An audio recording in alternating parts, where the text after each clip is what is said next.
Hello, everybody. Today is Wednesday, November 1st. This is Block Digest, episode 48. That is a very bad attempt at a narrator voice. But we are looking at block height 492666. Oh my god, 666! Guys, it's Satan! Didn't we just have 4 sixes on the price? Oh my god, everything's going to shit. The Satanists are here. They're taking over. Gravity's gonna reverse, man. It's gonna happen. Wait, we had 4 sixes on the price already? Yeah. This price is going up faster than I can track.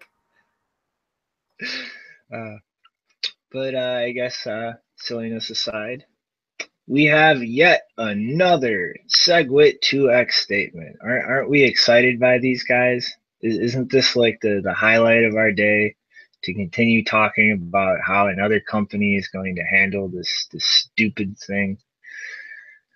Hey, another statement. Important notice. Obviously, there's going to be a little bit of like language silliness here, as this is translated from Japanese. So bear with that. But essentially, what they're doing, which seems to be the trend lately, is initially starting off by recognizing the original chain as BTC and B2X for the derivative chain. Even I'm getting tired of this. I can't even put on a happy voice about it. But leaving themselves the room to potentially alter those assignments at some point in the future. Now, they've also gone through and categorized conditions under which they may not even deliver the B2X at all. It's dependent on replay protection, a healthy amount of miners. In other words, like, are blocks going to be steadily generated, or is this just going to go poof and disappear at any time? As long as there's no vulnerabilities taken or found, and as long as they're leaving themselves kind of the everything out here, as long as they have no reason to judge, B2X not viable for any reason. And I'm sorry, if somebody could take over for just 1 second. This is unprofessional, but I have an annoying cat to deal with, and get out of my room.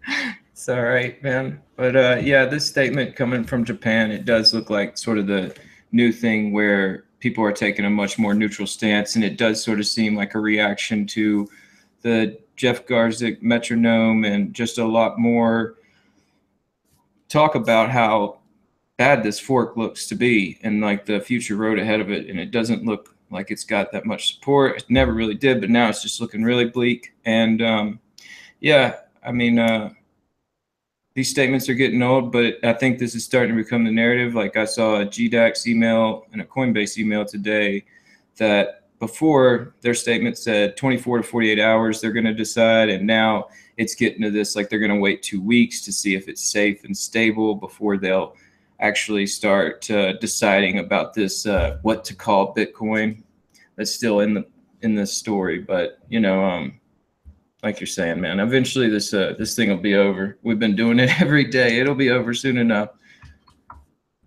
Yeah, it's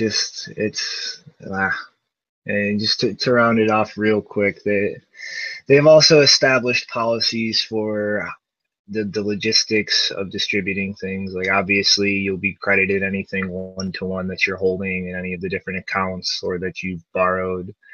If you're in a long position, obviously you're entitled to everything correlated with that long. And then obviously if you've loaned or are in a short, you have the extra obligations.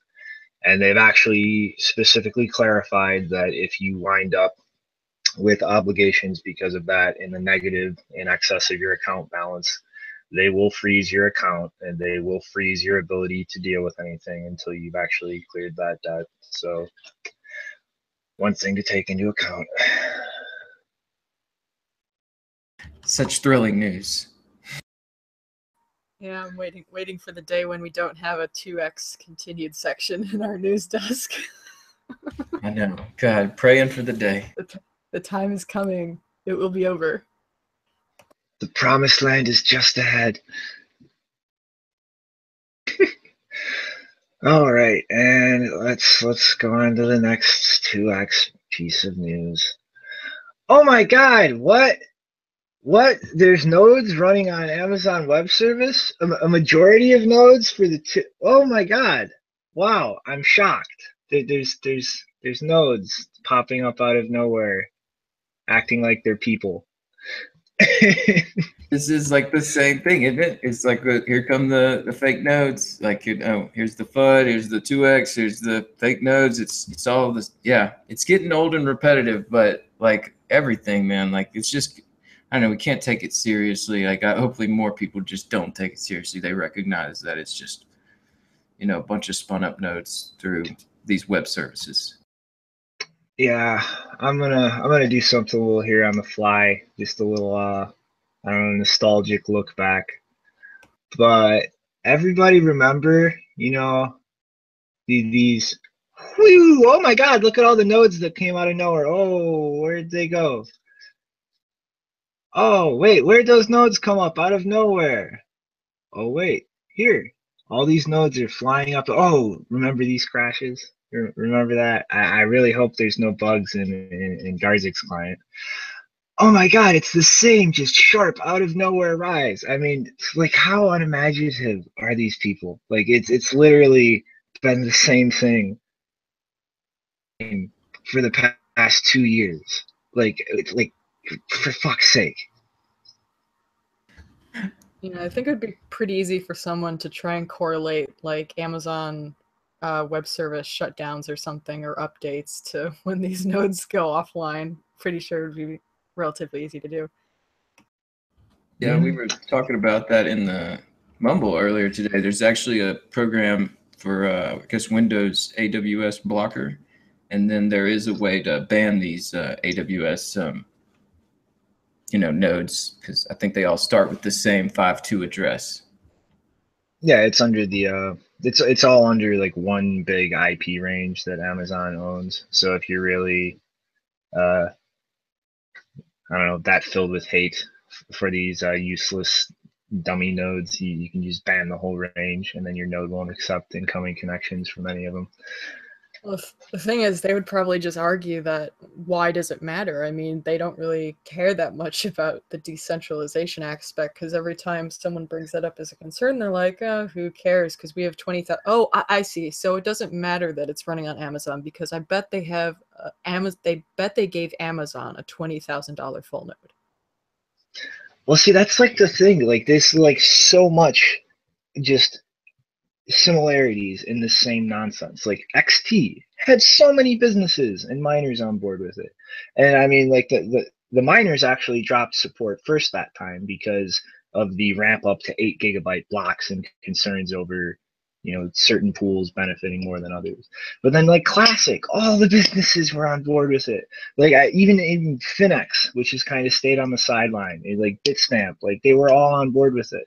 And it's these Sybil attacks. It's like, oh, all these businesses, we're on board with this change, and then the node count starts going up out of nowhere, and then we find them all running on Amazon services, and the whole time they're trying to tell us that nodes don't matter.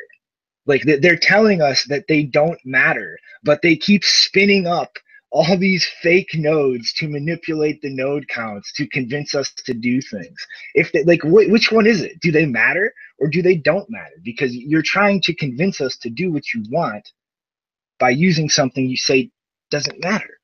And I mean, even in the instance of like a number of the wallets out there, like they're essentially telling us that the SPB wallet is supposed to just blindly follow the longest proof of work chain. But if you don't want to do that, connect it to your own node. But yet again, nodes don't matter. Like Thomas Zander has explicitly said in one of the developer mailing lists, like, we wouldn't be having all of these problems trying to hard fork if it weren't for everybody running nodes. But nodes don't matter. So which one is it? Do they matter? Do they not matter? Like, I want a straight answer out of these people, seriously, because they just keep contradicting themselves like every other time they open their mouths. Maybe this would be a good time to bring in the what is it, the 30th time now that people are again talking about whether Amazon's going to accept Bitcoin, because now apparently they've registered some domains that have some cryptocurrency names in them. And that means that they're going to start cryptocurrency on Amazon, because there's no other reason why they might want to do that otherwise. Yeah, we'll skip up to that one real quick, because I mean, it's not like, you know, companies that actually have intelligent people running them might be aware of things like fake domains being used with their name to scam things, and maybe might want to spend a trivial amount of money on a domain to prevent that. I mean, like, nobody in a company is intelligent enough to think that, right, Janine? Yeah, it's like, I mean, because, I mean, yeah, the Equifax thing happened, and Equifax was registering domain. Well, no, actually, no, Equifax was not smart enough to register domains that could be used for phishing. They were actually not smart enough to do that. A security researcher independently had to do that for them. And it still happened. Their website still got pawned, but whatever. Even after the hack, right? That's when they put in that fake Yeah. technical support site. Yeah. Yeah, we're living in a Groundhog Day with these stories. Well, I guess that means that Amazon's about to accept Bitcoin, guys, because they're too stupid to think of covering bases like that. Well, they might accept Bitcoin, but apparently they also might accept Ethereum, because they registered Amazon Ethereum, didn't they? So they might take both. It's going to be an all-out war. Right. Oh my God. They're going to do smart contracts. Is Amazon going to ICO? Oh, Oh, actually, here's the best part. They're going to ICO their drone delivery They already business. did. They have a coin. They already that's what I was ICO. going to say, right? They got their Amazon coin. Oh, man. I didn't use this Ethereum process, though. I think you're right. It's going to, like, you know, if there is any truth to the speculation, it probably will be a free-for-all, like whichever one, you know, Bitcoin accepted, you know, these Ethereum guys are going to be running it. Please accept my Ethereum. Please accept my Litecoin. It's gonna be a new one they're gonna try and get it just like Coinbase whenever they started opening into altcoins.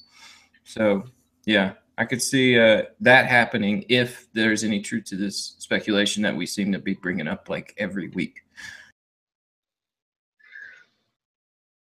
Yeah, I mean, Amazon, like, to do what I do and go off in brain farty, ranty mode, like, there are places where it makes sense for a business like Amazon to apply like something like Bitcoin. But it's not really, right now at least, just accepting it for their store. Like one of the more long-term things Amazon is doing is the automated drone delivery for things, which they've actually been doing a lot of extensive testing. And that really comes with an interesting legal implication, because they're 200 feet up is kind of like a limit, legally speaking. Below that 200 feet, everything is the private property of the unit of property that you're above, or the plot of land. And everything above 200 feet is the jurisdiction of the FAA, the Federal Aviation Association. So if they go above that 200 feet in order to actually like ship all their drones, well, now they have all these federal regulations, all these standards, all this red tape that they have to jump through. But if they go below it, well, now they have a clusterfuck of personal property. And like, you know, you can't just invade somebody's personal property on a regular basis because it's their property. They say, no, you're trespassing, that's illegal. And now you have a whole legal snafu going on. So one of the interesting applications I've always thought could be useful for cryptocurrencies and like this aspect of their business is effectively have like automated maps of like these plots of property along areas that they want to move their drones through. And you could effectively have people in a programmatic way, like say, no, you're not allowed to fly like over my property, and that can be mapped out. somebody could say, yes, you can fly over my property, but in between that, there's the spectrum of, well, hey, I'll let you, but if you pay me. And so something like cryptocurrencies offers a physical rail to kind of have those payments just handle themselves automatically. The drone crosses your property for a certain amount of time. You have a rate set up for that, and then it sends out the payment. And you can kind of automate the complexity of dealing with things under that 200 feet like ceiling in a way that's not even worse of a nightmare to deal with than just going above it and then dealing with the FAA. Yeah, man, like this Jeff Bezos guy, man, I don't know. He's like one of these guys that's starting to become like Elon Musk, where he just really doesn't care about these rules and regulations. He's just going to build it. And if they want to, crack in and start, telling him he's got to do this and that, I'm sure he'll fall in line with those sort of rules. But yeah, it'd be neat if they could use crypto to use certain flight paths to pay for this sort of, I don't know, the privilege to bring you your stuff. But yeah, that Jeff Bezos guy, he's nuts, man. I mean, he'll definitely send a drone to your yard. Yeah, I mean, they're right now, because Amazon's going around right now, they're basically accepting favors from all these cities, because I don't think they've chosen where they're going to have their new headquarters, right? I think there's still like a bidding war going on from all these different cities across the US. So yeah. I think if that's happening, they're obviously in a position where because some people think that it's very low chances that Amazon would ever take Bitcoin. I actually think it's a pretty good chance. They're in a good enough position. I don't know if it's going to be soon, though, but I think if any big global company is going to start accepting it, like basically I'm between Airbnb and Amazon at this point as the first like major global company that will probably accept some cryptocurrency. Hopefully they don't do an ICO. That would just be really annoying, but that might come first. Who knows? What about shipping companies like a UPS or FedEx? I want to say it was early 2016. I believe the CEO of UPS actually made a statement they posted on their own site talking about the benefits of something like Bitcoin, because obviously they ship internationally, and when you have a business like that, it's all of the currencies and the frictions, the costs of moving between things like that. And pretty much like any corporation on a global scale like that would in some way in their business models see a benefit of something without all of that friction. Yeah, I think any company that has to deal with moving stuff internationally with people using different currencies, I think they would be the most likely to be interested in it, just to not have to deal with the fees and constantly changing currencies. That's why I think Airbnb would probably, not only because I think it wasn't, I don't remember when the CEO actually did tweet about it. He asked what would be the number one feature you would like to see us add to Airbnb, and the top answer was Bitcoin, and he said he would consider it. I think that was like a year ago. I don't think anything's come of it, but I think obviously a lot of people have registered their interest in using Bitcoin with Airbnb, so I wouldn't be surprised that's why Airbnb is on my list. Yeah, I remember that. Yeah, honestly, I wouldn't be surprised if it's like all these guys are ready. They're just sort of waiting for the go, like the ETF approval or whatever it is that says like, here's the starting line. Like, now you can start accepting it. It does sort of feel like it makes so much logical sense that's why you see a lot of governments taking serious interest in this and central banks being threatened by this, because yeah, it's a lot more efficient. It can solve a lot of these problems that, I mean, not even necessarily problems, but it could certainly free up a lot of their money. And I mean, it's something that I think eventually we will see these companies adopt this. It'll be inevitable, but as far as when, yeah, it's still speculation, but I think Amazon, Airbnb, yeah, these companies are definitely set up to where it could make a huge difference in their bottom lines. Surprise segue. Oh my God, Brian Hoffman. Why hasn't he been making funny videos? I haven't been getting enough of my funny videos. I demand my Bitcoin videos. He's been skateboarding. But Hoffman, he wrote an actually interesting piece. The TLDR is you know, what was his exact phrasing in here? He was Put me saying down. that he doesn't, he Or- put me down on whatever 2x, yeah. So he's Mhm. he's pulling out of support for SegWit 2x, but he's not too pleased with the behavior on either side, and so he's just very disgruntled in general.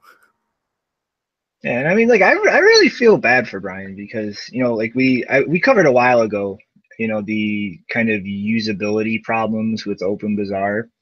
And, I believe like me and Chris were kind of talking about a lot of the aspects of that. And like, I really think it's just an idea that was too soon. Like there just wasn't enough people interested in Bitcoin or accepting Bitcoin or valuing it. Like the network effect of just cryptocurrencies overall, it was too small, and it still is too small to really see something like this actually flourish on a large scale.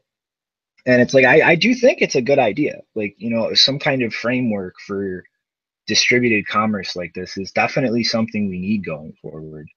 But and this is like a pattern I see like all over in this space. Everybody goes straight for the moonshot instead of trying to like get the foundation settled so that the rocket doesn't tip over sideways when they try to launch it.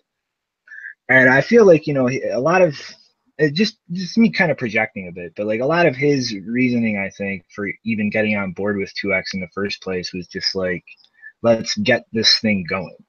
Like let's keep pushing this in a direction where this thing he's personally building is, actually useful or usable. It's actually generating value on a large scale and not kind of just a nice curiosity you can play with. And everybody's kind of been shitting on him about it. And there's a lot of people in this New York agreement that I do think are actively malicious or just like outright ignorant in their reasoning for hopping on board with it. But I don't really think Brian's one of those people. I think like underneath all of it, like the reason he's kind of been lashing out a lot on social media is more just frustrated than any kind of like focused like animosity towards like any specific group or people, just like a general frustration. And like that's pretty much exactly what he expresses like in this piece. Like he's just like he's done.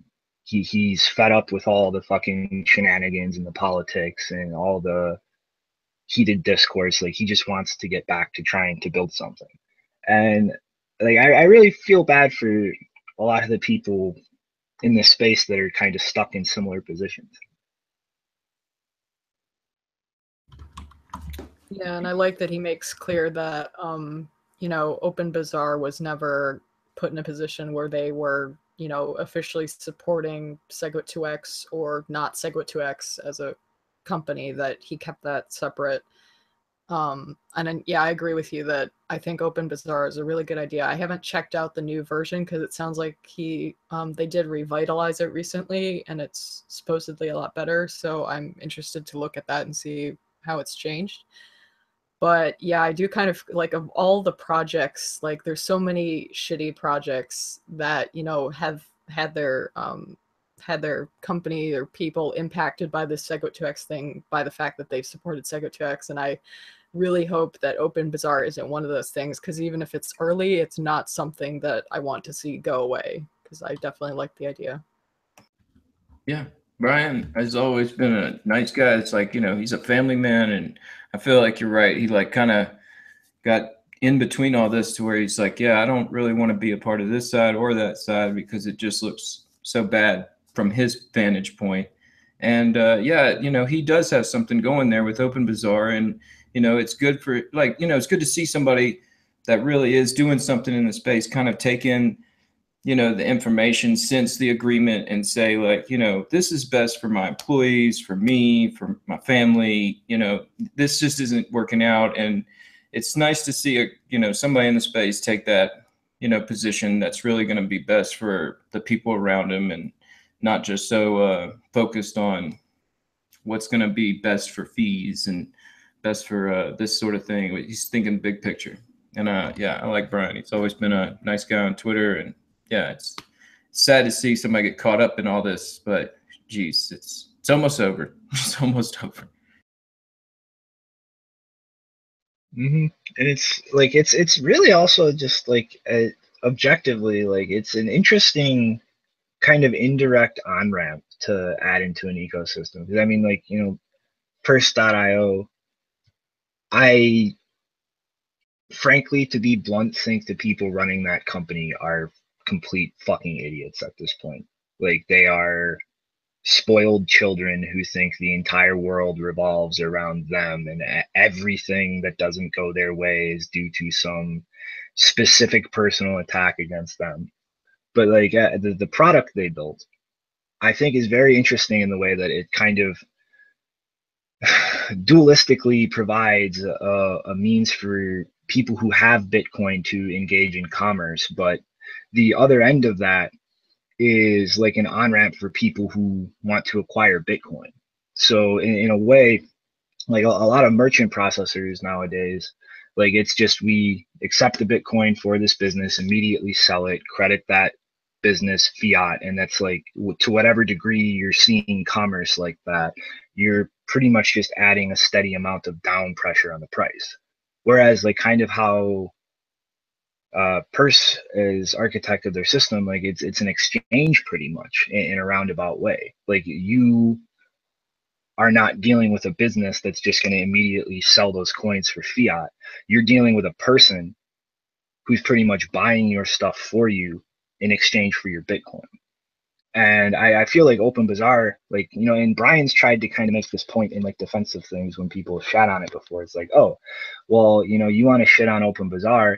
If you'd have sold something for like, you know, a couple $100 like 3 years ago, you would have made out like a bandit in terms of like how much that Bitcoin's appreciated since then.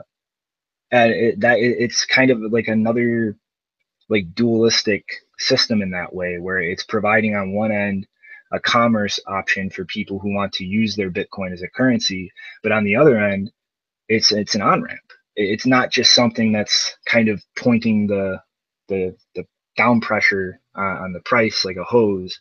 It's no, that's a person that's actually acquiring that Bitcoin and very likely going to hold that Bitcoin for a while. And like when it comes to actual commercial or like currency use for Bitcoin, like I want to see more of this type of stuff, because everybody keeps pushing like this, you have to be able to go buy your coffee with Bitcoin, or like you have to be able to spend your Bitcoin everywhere. But nobody actually thinks through the dynamics of all of this. Like, I mean, when BitPay first started exploding back in like 2014, there was a lot of down pressure on the price. Like the price started sliding down because all of those merchants getting that Bitcoin just sold it. Like that's what they did with it. They got the Bitcoin and immediately sold it. And when you're looking at merchant processing systems that are designed like that, the more they ramp up in volume, the more it's just putting down pressure on the price. And like anybody actually holding Bitcoin long term, I mean, do you want to just keep adding to the pressure that's going to push the price down? Yeah, I don't think so. That's why it's good to see these sort of systems where, you know, the person in the back of the whole system really does have that like understanding that, look, I'm going to hold this. And yeah, like Overstock, and it does that too. They usually hold their coins. And you know, it's important because, you know, some people, they get in the on ramps and then they just sort of keep following the path where they came in, and they're kind of getting led astray. So yeah, it's good to see that you know, OpenBazaar is still around, and hopefully we can start weeding out these bad on ramps for people. And hopefully now that, you know, a lot more normies have seen the Bitcoin price explode, maybe a few of these merchants are going to reconsider whether it was a good idea that they basically took Bitcoin, sold it off immediately when they probably could have made a lot more money just holding on to it. I mean, can you imagine if they were holding on to Bitcoin from 2014? It would have been, they would have made a lot more profit if they just held it instead of selling it off immediately. So I think they're kind of regret that, and maybe that regret is going to fuel more merchants actually, you know, accepting it for real this time. Yeah, hopefully. Well, guess another poorly orchestrated shinobi segue. Hey, What is it this time? stuff in China. China. Like they're like making plans for the future and stuff, and not just making things up as they go.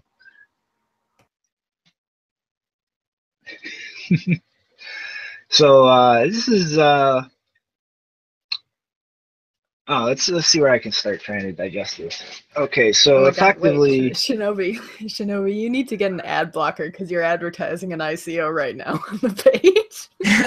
I'm sorry, my ad blocker is my brain. I just literally just don't look at them. Ignore this. To the sun. Invest to the sun. Ignore me. Throw your money into the fire. But okay, ignoring the stupid thing that your brain should be programmed to not look at. Today is effectively when you are no longer allowed to trade Bitcoin for the yuan in China. It is now banned to have any kind of yuan to Bitcoin or Bitcoin to yuan transacting on any kind of platform. So where do they go from here? Well, Huobi, for one, has, I guess, moved most of their operations to Hong Kong and Singapore. They've effectively have a company out of Singapore now with a subsidiary in Hong Kong, and they're actually incorporating a new company, Huobi Korea, in South Korea, obviously to try to capitalize on the booming demand in Korea as of late. And yeah, there's kind of a lot of shuffling around with corporate structures and trying to play the games of like, okay, well, we can't do this on the mainland. We can't do this with the specific currency pair. Okay, Crypto Finex, if you're watching, you're about to get triggered and you're about to go run off and write some new, completely baseless, delusional conspiracy theory about how Bitfinex is Machiavellianly manipulating the entire market. Because guess what? Huobi's adding support for Tether because they need some way to get fiat USD to their platform to trade against. Oh my God, it's a fucking conspiracy. Bitfinex is they're running everything in the shadows. It's like the Bitcoin Illuminati.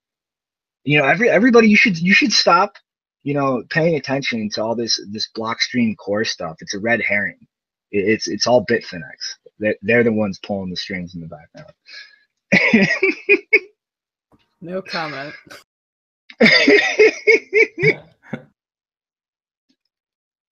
Oh my God! Please, Chris, if you're there in the background, tell everybody at Finex I'm just joking. I love you guys. But I mean, this kind of shows like they're like everything's up in the air now. Like their entire businesses were structured on the assumption that the Chinese government wasn't going to go all crazy and do something like ban trading, and then they did exactly that. So it seems like the big game plan for the most part has been like moving to Hong Kong, it seems, and opening up trading in US dollar. And I know that's something that the BTCC has a USD exchange that's still operational.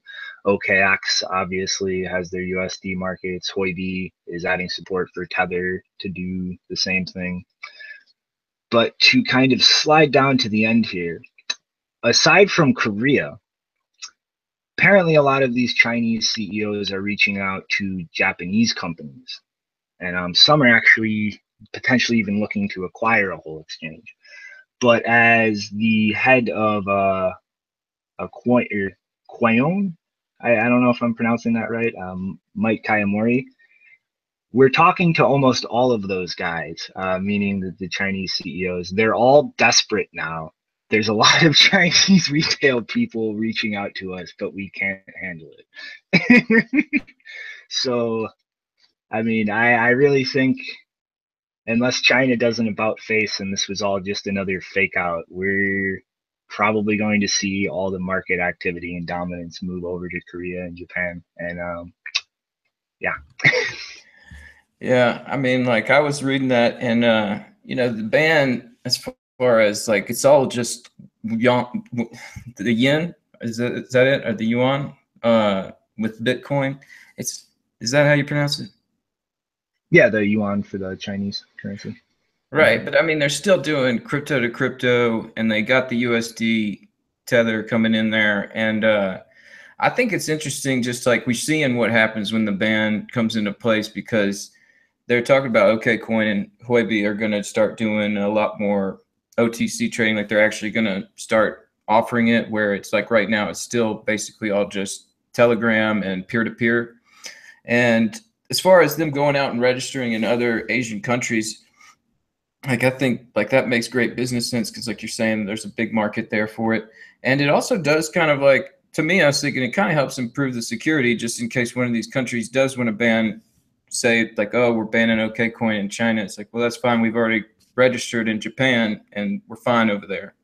And I think I think eventually they'll come around and they'll start, saying these are the official exchanges and we're taking these trades. I think it will come around, but yeah, it's just right now it's still kind of just murky. We're still kind of just seeing how it plays out. So I'm a bit surprised. Has the price reacted at all to the fact that this was, or technically now would be yesterday for China, but has the price reacted at all to the fact that this was their last day? I don't think it has. It's hard to call that. I actually haven't checked. Let's look and see what China's doing. I kind of stopped paying attention to their markets. If it's at quadruple sixes, probably not.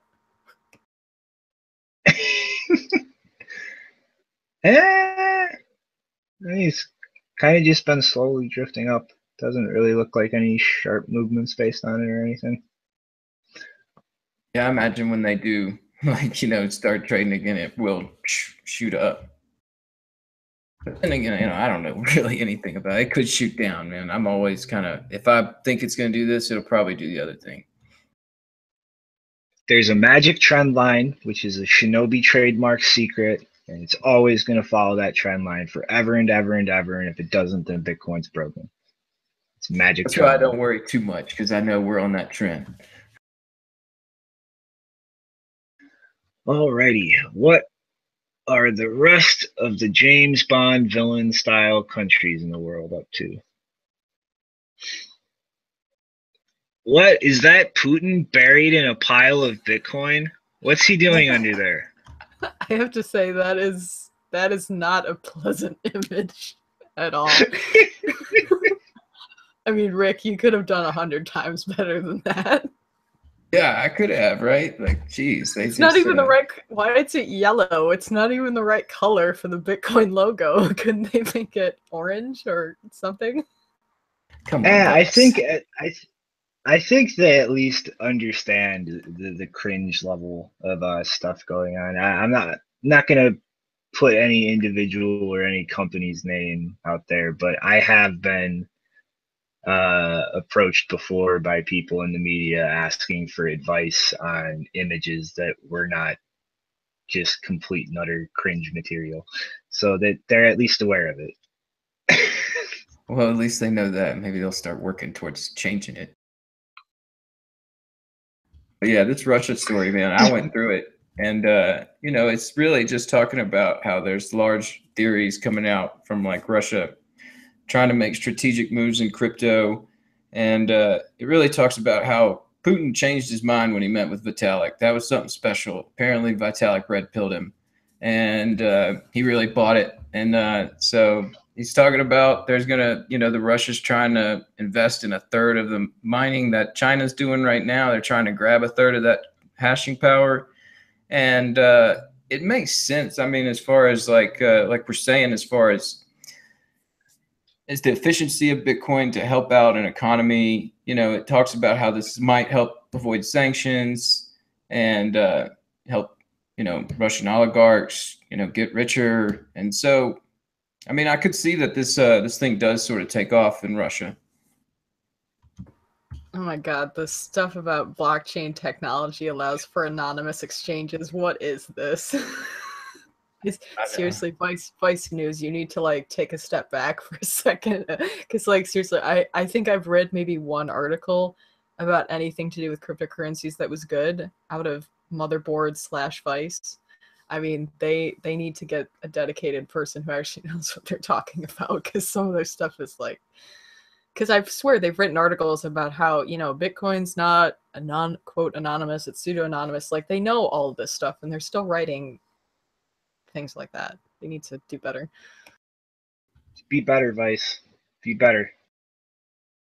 Yeah, stop misinforming the public. Yeah. Yeah, but I don't really know what to think about Russia, because I made a prediction. I don't know what episode it was. It was many episodes ago that I said I would be surprised if Russia and China took drastically divergent positions on cryptocurrencies. And I don't know, so far that's kind of borne out. I mean, the position they've both taken on cryptocurrencies is that they're going to flip all over the place and no one really knows where they are with it. So, yeah, so Russia has not really taken a positive or negative stance. They just seem to be going back and forth from saying, well, we're going to ban it, then we're going to pay, because initially it was something about they were going to like give money to miners, and I was like, that's no way that's going to happen. If they're going to give money to miners, it's going to be for their own national currency or national cryptocurrency. But yeah, I mean, I don't know of anyone in Russia who would be, confident in any cryptocurrency that their government was endorsing. That's all I'm gonna say about that. I think the same true of China as well. I mean, that's kind of part of the dynamic, though, when it comes to like, the big superpowers of the world is like if this all works the way we think it's going to, they're going to have no choice but to come to the table and start playing ball with Bitcoin. Like it's, if we really do keep this momentum going forward and keep just soaking up capital, like they're not going to have a choice. Like it's like they just can't ignore it forever if it keeps growing. Yeah, it sounds like that's what Vitalik was telling Putin, because yeah, that's what the article really felt like. I don't know, it felt like that was sort of something where it's like I didn't really get that, where he came out of there really enthused about it. I mean, like I know that they met, but that was all I really knew. But according to this report, it seems like he was really excited about it. And so yeah, I guess they're gonna start moving that direction. But Yeah, when someone like Putin is excited about cryptocurrencies, you should be running for the hills. right. I mean, like he could have been excited a lot about the tracking aspect. Because I almost feel like the dynamic between Russia and China is that they're both kind of waiting for the other one to make a move, like either way. But then at the same time, they're afraid that if one moves before they do, that they'll lose the advantage, whatever the advantage is. It's kind of weird. Game of Yeah, chicken. but I mean, it's like, when it comes to something like Bitcoin, like they're gonna need a seat at the table if it really just keeps growing in a global way. And when it comes to like governments, I mean, what's the more reasonable thing to do? To invest in like just a large amount of coins up to a point and then just hold that, or to invest in mining infrastructure where you're actually guaranteed like a constant percentage like return on the new supply and like the fees being like attached to all the transactions using it. I don't know if they would. Yeah, I don't know if they would want it for that reason. And I suspect that they would want it just for having like a huge stake in the network, because if they're hearing all this stuff about how, you know, China apparently controls Bitcoin because so much of the mining happens there, they're like, oh, so wait, if we control the mining, then we control Bitcoin, blah, blah, blah. So that's probably what's running through their mind too. But they see that's part of the whole dynamic, and like if that follows through and they all keep trying to do that competitively, they're all going to be forever chasing the ball that none of them are going to get.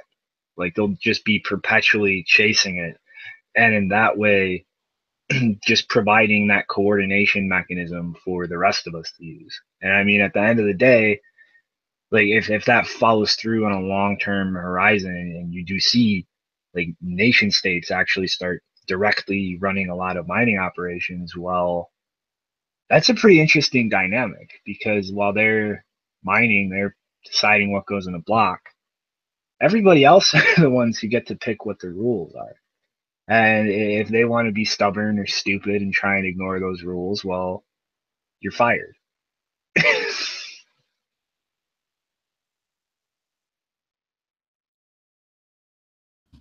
Yeah, I mean, like I could understand them getting into this and trying to actually accumulate Bitcoin for long term, because like you're saying, I mean, if any nation in the future wants to have some sort of war coffer to breach into in case something happens, you know, this is what you're going to need, is some sort of supply of Bitcoin. And, you know, I read an article today about a possible Fed chair that's coming up, and he was talking about how it was a bad idea for central banks to issue digital currencies. He worded it in a way where it wasn't cryptocurrencies, but then he was talking about how he did believe that cryptocurrencies was a good idea. And I mean, so I think maybe these guys are starting to wise up to that, where it's like they really know they can't beat Bitcoin, so they might as well just stock up on it and start sort of promoting their own thing, like some sort of crypto ruble.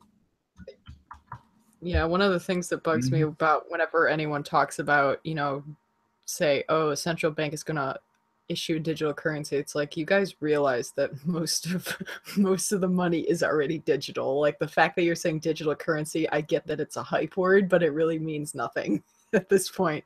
We've had digital currency for what, 20 years now, more than that. It's been digital for a while. Not a lot of it has been crypto though. Yeah, but those are complicated nuances that people sitting in offices usually don't understand. But I guess since you brought it up, we can go ahead and throw that article up there. Yeah, I really thought this was pretty interesting, Rick. It's kind of the depths a little bit. I don't know, because like why don't you like give your take on it first, I guess.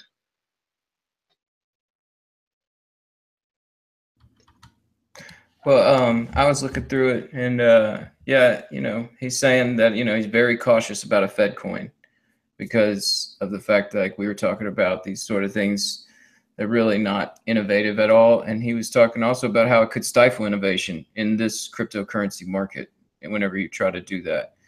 And you know, let me see. And it also talked about, screen share. he talked about how this the shift towards digital currency would raise serious issue regarding security against cyber attacks and combating illegal activity. So it sounds like he also knows that like these digital currencies wouldn't really give the same sort of openness and trackability that you get with Bitcoin. And yeah, I mean, like this guy's being put up there by Donald Trump, and it's definitely somebody that they're saying looks promising for the next Fed chair in February when Yellen steps down. And if that's the case, I mean, it's good to see that, you know, we're starting to see more people that are coming into these positions of power that at least have maybe a good basic understanding of what we're trying to do here. Yeah, I'm kind of curious as to whether like they're really thinking through what like a digital currency issued by a central bank would mean in terms of like public blockchains like Bitcoin. Because like all of us see something like that as, oh, you just made it a million times easier to buy Bitcoin anywhere you want. And like I'm kind of curious as to whether people in Powell's position like actually appreciate that dynamic. You know what I mean? Yeah, I do. I think that you know, at least like we're saying, like these people that are coming in do appreciate that position. At least like it looks like they're starting to understand, you know, that this isn't just yeah, another digital currency or a fad or something, that there's some real tech behind this that they need to pay attention to. No, wait, he made the claim that a central bank issuing a digital currency would help with cybersecurity issues. Is that what he said? No, he said it would No, I hurt. think Yeah, it would hurt security issues. Yeah, it would, because like, can you imagine? That's gonna be a huge hacking target. It's like giant honeypot, and especially if they use a blockchain. Like, sorry guys, doesn't work that way. That's not what a blockchain is meant for. hmm But I guess you want to take us into the next story about Mr. Tapscott, Janine? Yes, I can.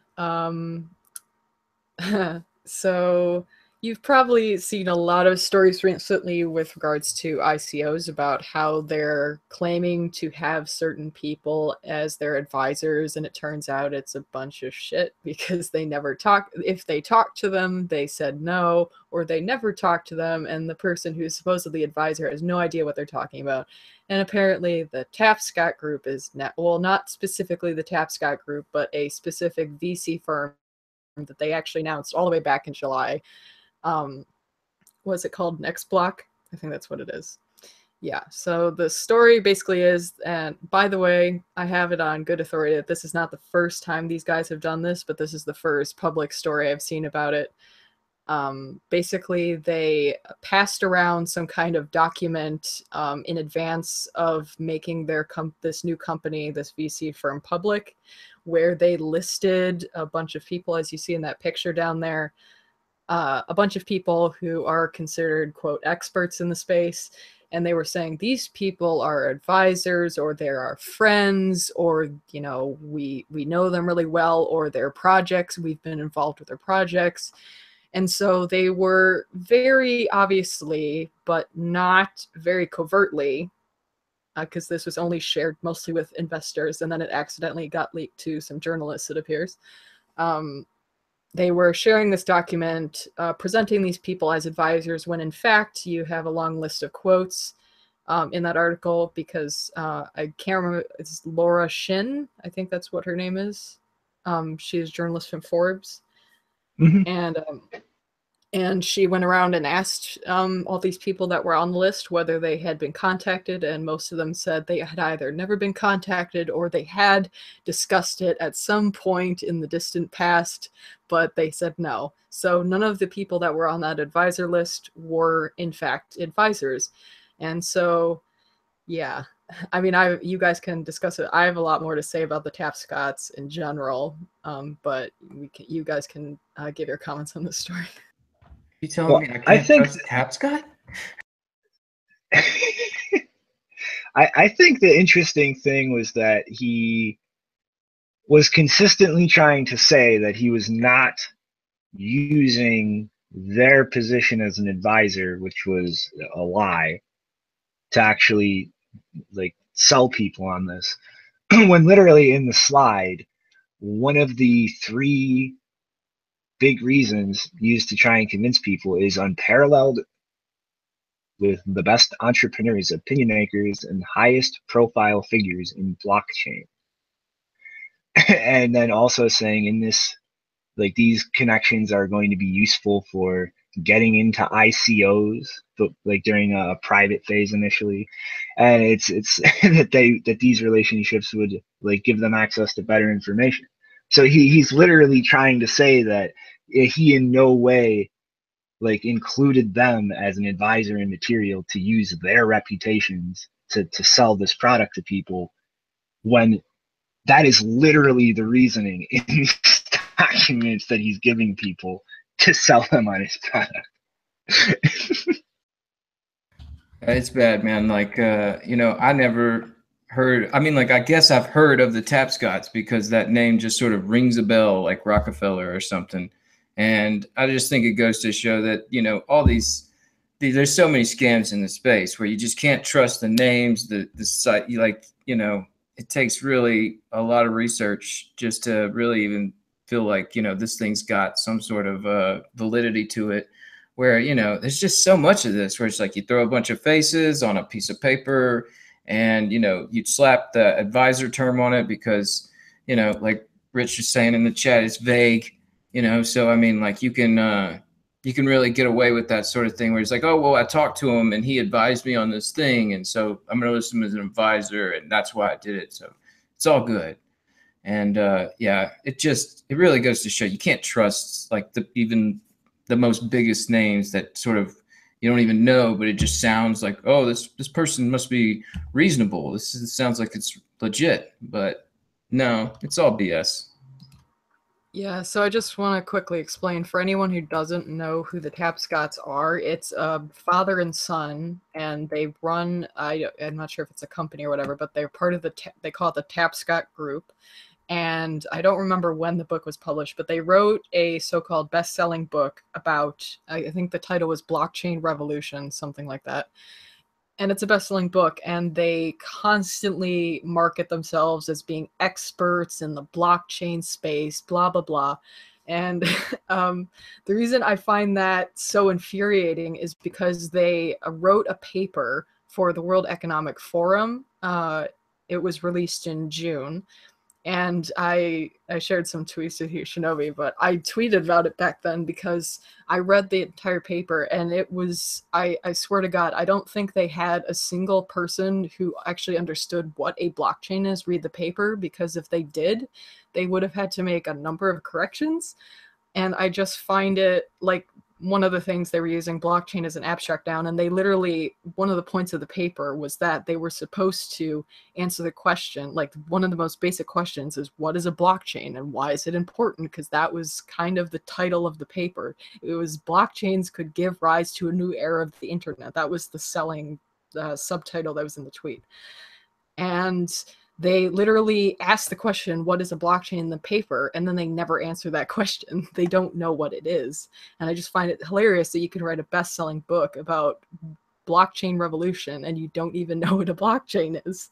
And what I find hilarious about that paper is they have this very long disclaimer from the Tapscott Group at the very end where it says, we caution readers not to place undue reliance on the statements made in the paper. They said at the beginning, it says, we have obtained the information in this report from sources we believe to be reliable and accurate. However, we have not independently verified information from third-party sources. So here you go, you know, self-proclaimed experts don't know what a blockchain is. And now they started this company and they probably realized, hey, we need some advisors who actually know what a blockchain is. Maybe that would be a good idea. But then they don't even bother to go through the process of getting people as advisors, or at least if they did try, they didn't do it well enough because none of the people that they wanted joined on. And then they very subtly use their faces, the credibility of people who actually know what they're doing, to get investment for a company that doesn't actually have the expertise to give investment advice, because that's one of the things this company is going to do is give investment advice. Well, how can you do that if you don't have anyone who actually has the expertise to do so in your company? That's pretty bad. Hey guys, listen to us. We're experts, but don't actually like listen to us too much because we might have no idea what we're talking about. Yeah, I mean, like they had like some school they were putting together where they like had Andreas on there listed, and it seems like if these guys were this well, they would, you know, actually spend some money to get that sort of research done. But yeah, I guess it's just like one of those things where it's like, hey, this is the flavor of the month, blockchain, you know, digital currency, like let's just put these pictures up there and get the money flowing in. And I don't even know, like you're saying, I don't think they have the slightest inkling of what they're really doing, other than they're doing something that's getting them money. And I like the very subtle diss in the article where they, I guess, I don't know if it's the son or the father, but one of them made a claim that he was friends with Vinnie Lingham, and Vinnie was like, that's going a bit too far. It was like, oh, you can't even get Vinnie. You can't even get Vinnie. Damn. Yeah, that was pretty funny. I think he handled that nice and classy. Yeah, I've seen it where, you know, like we saw him say like he's not gonna advise these things anymore, and then we give him crap about it and say like, look, here you are, you're advising this thing, and he'll, you know, quick to respond, well, I said I would sign on to that before I said that statement, or they didn't use my name. And yeah, it's pretty funny to see him like you know, say like, nah, I've got nothing to do with this. And yeah. Oh, Vinny, I think it's interesting. Sorry, go ahead, Jenny. Mm-hmm. I'm just gonna say that I have a proposal for all future projects involving cryptocurrencies or blockchains or whatever the crap you want to call it, distributed ledger. If you want to have a list of people on your website saying that they're advisors, I want to see a cryptographically signed message from each of them showing that they each have a key. And I want it to be on some database like, you know, MIT or Keybase, something like that, where we can verify it's actually their key. And then they sign a message saying, yes, I'm an advisor for this project. And if your website doesn't have that, well, one, your advisors are either too stupid to generate a key and sign a message to prove that they're an advisor, or they're not an advisor. That's gonna be my expectation from now on, is I'm gonna ask for a cryptographically signed message. Oh my god, that's so hard though. Like we can't figure that out. We only do cryptography and stuff. I'm a cryptocurrency expert, but I don't know how to use PGP. It's too hard. It wouldn't surprise me if that's the case. What's PGP? Is it the name of the Bitfinex guy? Yeah, he's the guy that runs the exchange, isn't he? Yeah, he is. I've always wanted for PGP to get a PGP key to sign stuff, just so that you can say like, hey, is that PGP's PGP? Oh my god, okay. You would not believe how long I have been wanting to say that. Because I've known that for a while, and it's like, guys, if your name's PGP, you better be using a key, okay? Like, that's just that's my thing. You know, if you're gonna call yourself PGP, use PGP. You need to get Chris on that. He needs to. Oh, believe me, he knows. I have told him a number of times that he needs to pass it on, and no, hasn't gotten very far. All right, we want to move on to the next less elaborate scammer. Sure. Man, that was pretty good. Uh-oh, Big Brother, can you come bail me out of jail? I did something stupid. I did something real stupid. Like this guy Maxim what? Okay. Okay. Zaslavsky. I hope I got that right. Decided he was going to offer some tokens in ICO that were backed by diamonds and real estate, except there was no diamonds and there was no real estate, and this is just a token backed by absolutely nothing that he was selling. And oopsies, he got arrested. He got sued by the SEC, and he was just in court today. I don't think this is gonna go well for this guy. I think we said that when the story first came out. We said like this guy really, you know, ruffled the wrong feathers with these diamond-backed loans and this real estate-backed loans. It's like you're starting to get into some arenas where some pretty powerful people are in charge of those places.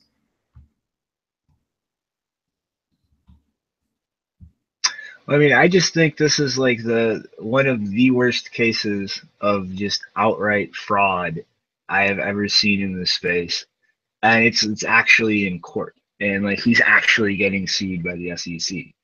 And like this is something that's been said by quite a lot of people in this space. Like they're gonna start moving. Like it might take them a while, and it might be slow because it is a giant bureaucratic organization. But the SEC isn't just gonna sit there and do nothing forever in perpetuity. Like they're going to start coming after people for doing this.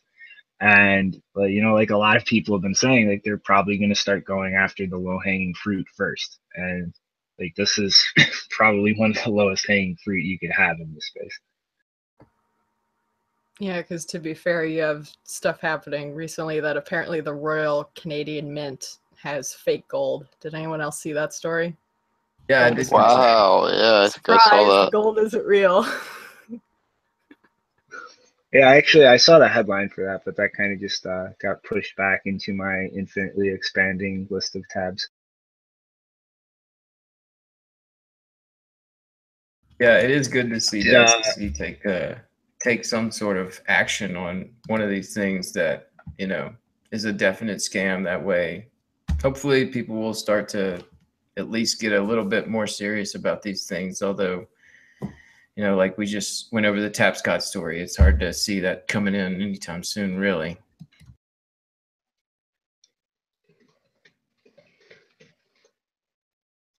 Yeah, it's just like my brain is just having trouble processing all the nonsense in this space lately. But like what exactly were they doing to fake the gold? Janine, was it in bars or something there? I mean, all the pictures have bars. I haven't read the story because it's like most people are sharing the zero hedge links, which is like, come on, please give me something other than zero hedge. But it sounds like one branch, the Ottawa RBC branch, was selling fake gold bars, and the Royal Canadian Mint is investigating. But so I guess the fake gold was being sold by one branch, but obviously it was certified by the Royal Canadian Mint. So I think that's the problem. It's not really too uncommon, right? Like, tungsten in materials to try and just add weight to where they could sell it for a price. Like I know that they've developed some pretty high material, like some kind of equipment that measures like the exact specifications of what's inside the steel. And yeah, I mean, I don't know, it shouldn't be too much of a surprise that there's not all 100% real gold, other than the fact that it was with the Royal Canadian Mint. That kind of makes it a little surprising that it got in through there. But I don't know, gold, it's something where I understand it's got that intrinsic value gold bugs love, but I don't know, as far as a economic sense, it just does seem like there's ways to add weight to it, or say I've got it and hit this vault, but I really don't. And so yeah, I don't really trust it that much anyway. It kind of goes hand in hand with that the Bitcoin narrative of verify, don't trust, right? Like imagine that if you unload that gold and you're doing it by hand and you're actually moving it from one pallet to another, that you're actually gaining that extra little bit of accountability. Like that one gold bar clanks off the other, and you're able to hear that, oh, something's wrong. You might catch that. So I don't know. It really goes to show you sometimes when you you skip a couple of steps for too long, you lose the accountability. Yeah, I mean, I just had it on the screen share for a second, but yeah, it's not even layered with tungsten in the middle or something. It was just entirely fake. Just the entire bar was not gold. James Bond says he spray paints bricks, so maybe the bank got a hold of some of his bricks. Are you defrauding the Canadian government, James Bond? Is this your racket? Are we gonna have to report you to the Mounties? But I mean, it's that's like that's next level messed up, because like I've seen a lot of instances of like bars that have been in circulation for a long time being found to have like tungsten cores or other things like that, because you can actually approximate like the both the weight and the actual atomic consistency to a decent degree. But like that's just fucked up. Like it's just entirely fake. I mean that that should clearly demonstrate that like there are clear, undeniable like superior qualities in something like Bitcoin as opposed to something physical like that. Like you, like it is cryptographically guaranteed by thermodynamics and the mathematics of the rules that you're applying. Like it doesn't, like you can't just trick like a properly implemented program with something like that in the way that you can kind of fool human senses, which are just riddled with all kinds of just weird like flaws in the way that our brain processes them.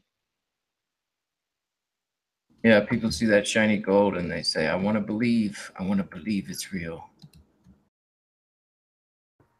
Yeah, I mean, I have nothing against gold, but I do think that that's something that's underestimated by a lot of the people who say that, you know, Bitcoin needs to be backed by something like gold, or we need to have a gold-backed cryptocurrencies. Like, do you understand how hard that is?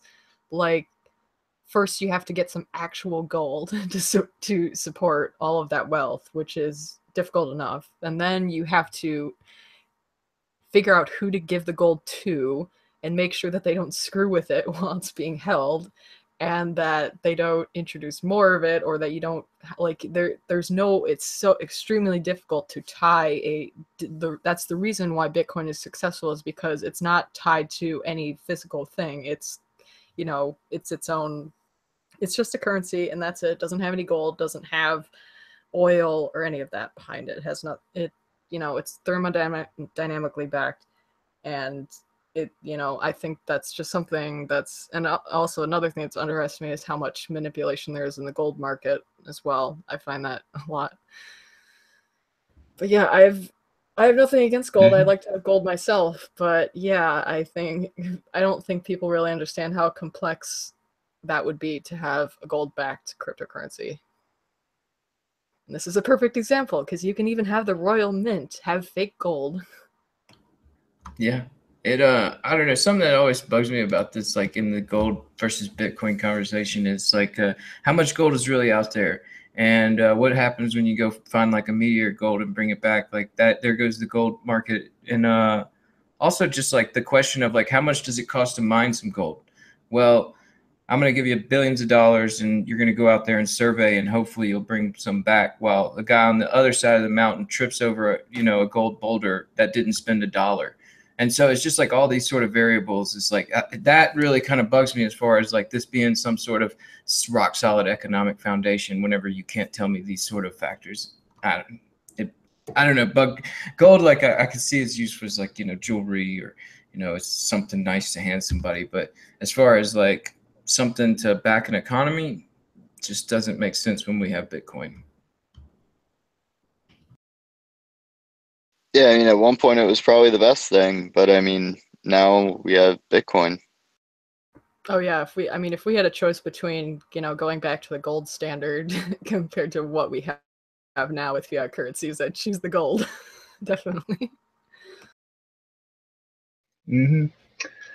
But you need a safe place to store your gold. Ha! Nailed it. Segue. So this thing popping up on your screen. I love these guys. I love their product. But look at that cute girl, and that fancy Macintosh, and the serene white background of everything. I mean, that's normal people, right? I love these guys, but I just have to make fun of the style of this whole. I didn't even see that. Notice it. Yeah, I didn't either. That's actually really good marketing. It's the lifestyle, man. They're selling the lifestyle. Oh, but she only has what, a tenth of a Bitcoin there. How much? Yeah, that's all you need. Mm-hmm. But it's the Trezor 2, or I guess they're calling it the Model T. Really hope Ford Motors doesn't sue them over that. But it looks like a pretty nice improvement over the original one. It's got a built-in touch screen, so obviously now you can enter your PIN, your passphrases, and all that information directly onto the device. So in that degree, I think they're finally on par with the new Ledger Nano as far as data input like that. And I'd actually argue that they kind of made a big jump ahead as far as like the ease of doing it, because having the two little buttons and doing things arcade style with the Ledger, it's secure, but it is kind of annoying from the user end of things. But it's going to be shipping out in January 2018, and I guess they're getting close to having sold half of the first batch already. But whoopee! Come on, guys, another cool gizmo to buy to securely store your Bitcoins. Yeah, I'll give it Neat, to Trezor, right? man. I love my Trezor. I've had it for a long time, and it's the first, some of the first edition or whatever, and I think that it's worked brilliant. It's a great product. I'm not endorsed. I'm not like a sponsor or anything of them, but I really do like their product. They're really is smart and secure. I want this one, but like I said, Oh my I got God! one already. Sorry to might cut need you to get off, that but I second. just noticed the amount is 1337. She has leet Bitcoin. Oh no! Nice. But yeah, like I definitely get it. I mean, I'm probably gonna get it here in the near future because I know I have one, but it's good to have a second one to kind of like just sort of split your coins up. Yeah, I have one on keychain duty right now, one of the originals that I just keep a little bit on. And yeah, I mean, I might be getting another one if this looks like it'll do better on the keychain. Maybe keep this old one around, put it in storage or something. Put some more Bitcoin on it. The Trollbox wants to know why the woman was smiling when she was sending a transaction. Why wouldn't she be smiling? She's like contributing to the Bitcoin ecosystem, guys. Doesn't it make you smile whenever you can, send money freely of your own choice to anyone in the world? Doesn't that make you happy? Dude, haven't you listened to Gavin Andreessen? People use Bitcoin because it's fun.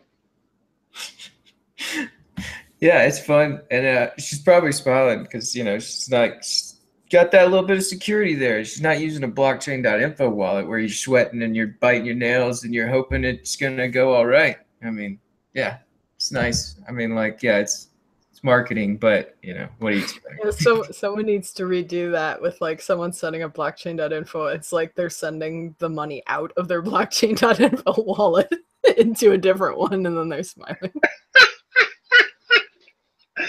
But yeah, that would be fucking hilarious. Yeah, get it out. But I mean, come on, guys, let's get real. She's smiling because it makes her look prettier, and that sells the product better to half the population. Yeah, but the real modeling is the hand part. You know that, right? She was hired because of her hand. Like, that's the killer shot there. It's always the hand. The hand makes all the difference. You have to have them hold the product. Does it look nice in the hand? The hand has to look nice. That's how it works. But one of the features I thought was interesting, they said that now when you plug your Trezor into your laptop or whatever device you're plugging into to open up the interface, it says that there's going to be another authentication step. I didn't read into that anymore. Does anyone else know how that would work? No, actually. I kind of haven't had a chance to dig into the feature set beyond what they were talking about the last time they demoed one of the prototypes. But I'm most interested in is they have the micro SD slot, and I'm kind of wondering like what kind of functionality they're going to use that for. Like maybe backing up your seed like completely air gapped, or like I could see a potential use for that actually, like signing transactions offline or some other use case. I'm kind of more interested in what they're going to be doing with that. Oh, it has a micro SD on there. That's cool. Yeah, I'd like to see some of these out in the wild, sort of see some YouTube videos about them. But yeah, somebody mentioned something in the chat that I think is it was when I first heard it, I was like, that's a smart idea. It's like building a decoy Trezor, because I've seen people at meetups carrying around Trezors, and I heard horror stories to somebody, you know, like getting it stolen. You know, it's like really, I don't know. It just seems like a smart idea to have some sort of decoy to where if somebody is like, give me that Trezor, you got the decoy on you and you can hand them the decoy. Well, yeah, I Wait, mean, even if your keys are on the SD card, you can just have the SD card outside of the actual Trezor, and then you can still have it on your keychain and do your email auth or whatever. Maybe even isolate the two in some way. I don't know. wait, you said you've seen people carrying their Trezors around conferences, like their actual Trezors that they Yeah. Yeah. What? Like, yeah. Like, Oh my god. well, this is meetups, but yeah, like they're explaining Still. things. It's like, you need one of these, and they hold up their Trezor. I'm like, oh shit, dude. Yeah, Yeah. don't do that. Oh, Well, okay. well, I mean, like for me, I actually only keep a tiny bit on one, just like on my actual keychain, but no more than like 40, $50, you know. If somebody did steal it from you, like essentially all you'd have to do is get back and I mean, you'd have to just like send in your seed and you can get a new one and all that. But I mean, the reality is a lot of people that are kind of going to do that sort of thing don't understand what they're doing other than the fact that they think there's a lot of value there. So Yeah, if you know what you're doing, right, you could even potentially keep a larger amount. And if you can get back to wherever you have your backup seed stored, you can potentially craft a transaction, get it through the network, get it on a new address before someone's able to actually steal it. So there's always that. When you know what you're doing, it's easier. My favorite feature about the Trezor will always be if they maintain their dedication to open hardware and making the hardware even more open. That's why I will choose them, because I like to have open hardware, because that's always a good thing to have. OpenDime. Mhm. Yeah, I You agree. gotta have that. You gotta have that solid foundation and everything built on top as fuck. Yeah. But yes, Rick, OpenDime. That's another cool thing that I feel purely out of love. Everybody should go buy 3 or 6 or 9 and the swag from the store too. I totally didn't get paid to say that, just for the record. Yeah, just a disclaimer. We haven't been paid to say anything on the show. Maybe some of us wish we did, but no, we have not gotten paid. No, these are just cool products, man. OpenDime is cool. I got one of those like sitting on my keychain ever since I've had it, man. If somebody, you know, is even the slightest bit interested in Bitcoin, you just be like, look at this thing. And you start telling them about how it's like this cryptographic wallet and the way that entropy creates the Bitcoin address. They get real lost in it. You're like, whoa, this is some high-tech shit. Yeah, it is. Go get you some. I just think it's nice because, like, when you go to like give somebody a Bitcoin, like in my experience, like you give somebody a paper wallet and it's just like a piece of paper. Like they don't, it doesn't really process in their head as like something valuable. It's like here's a phone number or some other innocuous thing that your brain is not going to pay attention to. And like in the same instance, like if you need to like go like download a wallet and then send them coins, well that's just an app on the phone. Like they're not gonna think about it. Or like I've done that twice with 2 of my friends, and both of them just left it sitting there on their phone, like lost their phone, broke their phone, like, you know, got a new phone, and that's like, oh fuck, I didn't back up any of that. And it's, I feel like an OpenDime is a nice way to give that to people because it's like an actual physical piece of hardware.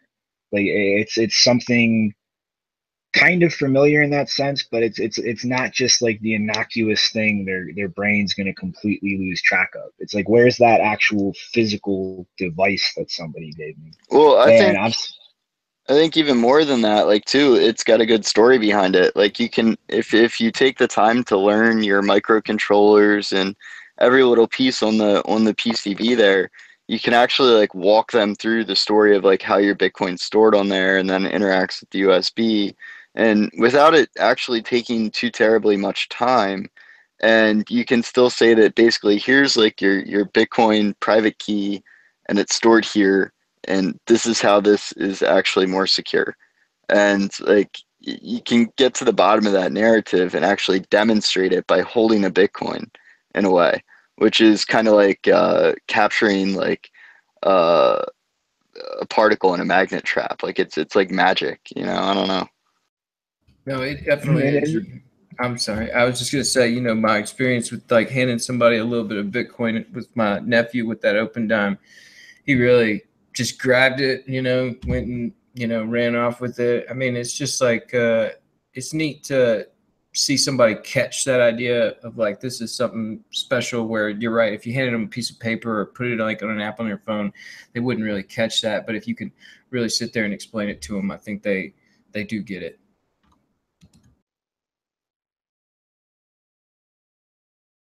And real quick, something Booger's guy said in the channel I thought was actually pretty hilarious and ingenious. Apparently, he printed out like a couple hundred private keys with absolutely nothing on them and just has them scattered all over the place as like a decoy. I think that is an insidiously hilarious way to kind of add some layer of physical security of things. Just overload people with like places that money can be that they can't check immediately.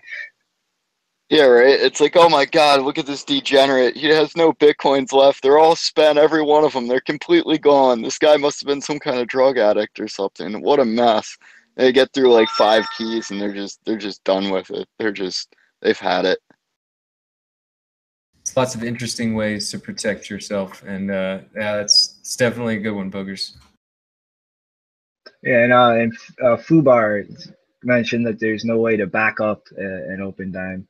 And I mean, yeah, but it's kind of inherently part of the purpose of it is like I can give that to my buddy and he has a 100% guarantee as long as he verifies that hardware that there's no other copy of that. I didn't keep that and I'm not just going to go, he hasn't moved this in 3 months. I'm taking it back or like some dickhead shit like that. And I mean, like the reason I use it though is like, yeah, you can't back it up unless you really take like precautions to air gap the machine that you're unsealing it and backing it up with. But it really has, in my experience, been a much better way to kind of give new people coins because it's just the physical nature of it. Like their brain won't lose track of it. I mean, like, you know, it's the same buddy that I like sent some to a mycelium wallet and then he like traded off his phone, like didn't even think about it. I gave him an OpenDime and I think it was maybe like a year ago, one of the first versions of it, and he still has it. Like he still hasn't lost it. He's got those coins, and I mean, like, yeah, he can't back it up and go full like paranoid security model, but he didn't lose it this time. So I mean, I have to look at that as some kind of improvement, trying to introduce a new person to Bitcoin. Yeah, it's definitely like you're saying. It's definitely better than paper or an app. I mean, it's something that they can hold. It's something they could put somewhere, and you know, it's something that they can check every now and again and see whether or not that's increased in value or what. And it's definitely something that's good for introducing someone into Bitcoin. But guys, it's off-chain transaction. That's not scalable. That's not good for Bitcoin.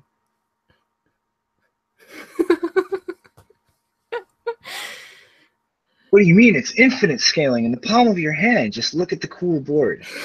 Look at it. It's cool.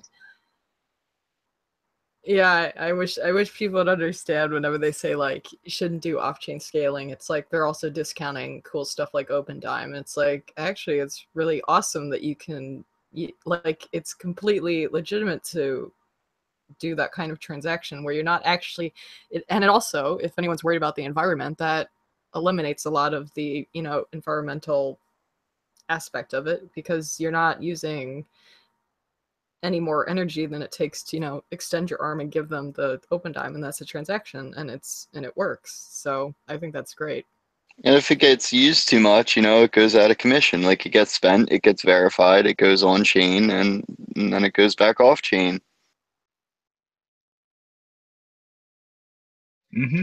It's just another step to like gain a huge efficiency in the places you can.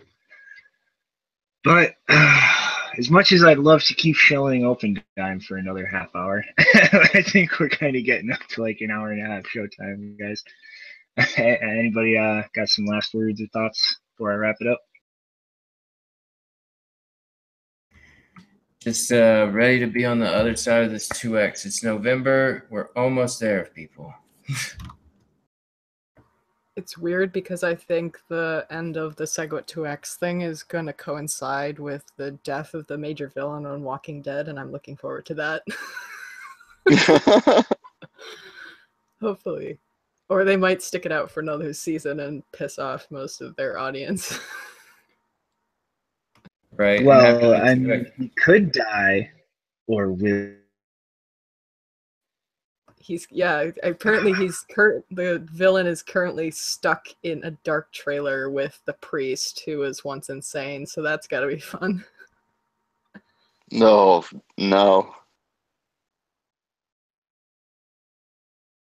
Of course, none of this is any subtle references to the Segwit 2X debate. No. So I was thinking is maybe they'll leave us with a cliffhanger in this 2x debate, and something's going to be right around the corner right after this is over. We got something else coming up, but I don't know. Bring it on. It's kind of expected. Yeah, you know it. It's coming. Alrighty, into the wormhole we go, everybody. I think you're not going to have a choice anymore for a little while until Chris is feeling better. So as long as I'm hosting, push that like button. It's not optional. Don't do it. He's a dictator. He's a vicious dictator.